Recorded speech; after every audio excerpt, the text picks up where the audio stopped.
ਕਹਿੰਦੇ ਨੇ ਉੱਥੇ ਨਸਲੀ ਅੱਪੜ ਕੇ ਕੰਡ ਕੱਜ ਰਹਿੰਦੇ, ਜਿੱਥੇ ਛੋੜ ਕਬੀਲੇ ਵਹਿੰਦੇ।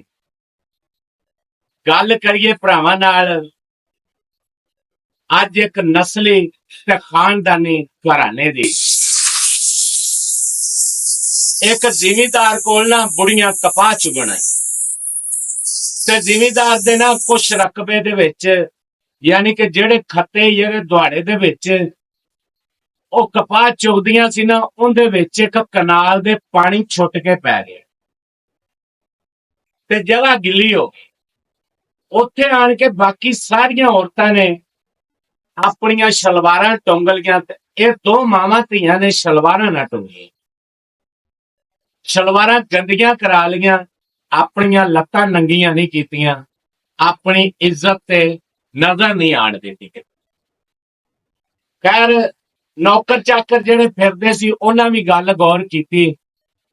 ਜਦੋਂ ਗੱਲ ਗੌਰ ਕੀਤੀ ਤੇ ਉਹਨਾਂ ਨੇ ਆਪਣੇ ਚੌਰੀ ਨੂੰ ਦੱਸਿਆ ਕਿ ਫਲਾਂ ਫਲਾਂ ਕੁੜੀ ਤੇ ਬੁੜੀ ਜਿਹੜੀ ਹੈ ਨਾ, ਵੀ ਇਹਨਾਂ ਨੇ ਆਪਣੀਆਂ ਸ਼ਲਵਾਰਾਂ ਨਹੀਂ ਉੱਚੀਆਂ ਕੀਤੀਆਂ, ਜਿੱਥੇ ਪਾਣੀ ਟੁੱਟ ਕੇ ਪਿਆ ਆਪਣੀਆਂ ਸ਼ਲਵਾਰਾਂ ਗੰਦੀਆਂ ਕਰ ਲਈਆਂ। ਖੈਰ ਉੱਥੇ ਬੈਠੇ ਜਦੋਂ ਨਰਮਾ ਤੋਲਣ ਦਾ, ਕਪਾਹ ਤੋਲਣ ਦਾ ਟਾਈਮ ਹੋਣਾ, ਤੇ ਉਹਨਾਂ ਮਾਵਾਂ ਧੀਆਂ ਨੇ ਆਪਣਾ ਇੱਕ ਦੂਸਰੇ ਵੱਲ ਨੂੰ ਮੂੰਹ ਕਰਕੇ ਬਹਿ ਜਾਣਾ, ਕਿਸੇ ਨਾਲ ਗੱਲ ਨਹੀਂ ਕਰਨੀ, ਕਿਸੇ ਵੱਲ ਦੇਖਣਾ ਨਹੀਂ, ਤੱਕਣਾ ਨਹੀਂ।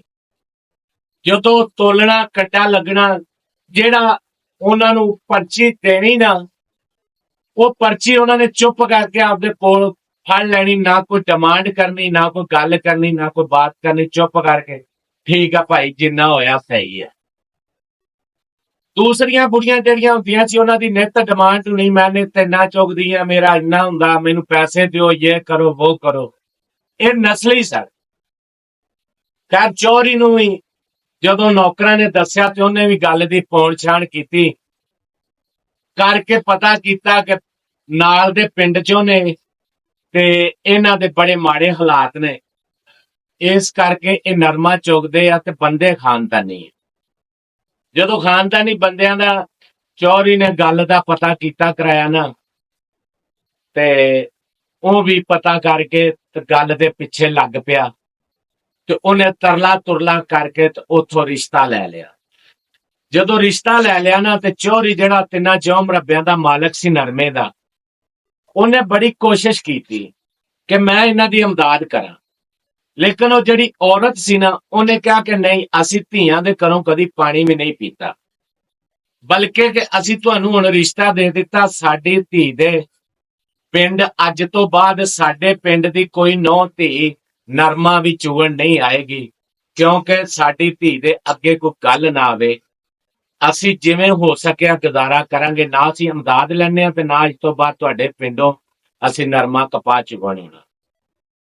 ਗੱਲ ਕਰਨ ਦਾ ਮਕਸਦ ਇਹ ਕਿ ਜਿਹੜੇ ਖਾਨਦਾਨੀ ਬੰਦੇ ਹੁੰਦੇ ਆ ਨਾ, ਉਹ ਭੁੱਖ ਬਰਦਾਸ਼ਤ ਕਰ ਲੈਂਦੇ, ਤੇ ਬਰਦਾਸ਼ਤ ਕਰ ਲੈਂਦੇ ਆ, ਕਿਸੇ ਤੋਂ ਇਮਦਾਦ ਲੈਣਾ ਪਸੰਦ ਨਹੀਂ ਕਰਦੇ, ਤੇ ਨਾ ਆਪਣੀ ਇੱਜ਼ਤ ਤੇ ਆਂ ਜਾਣ ਦਿੰਦੇ।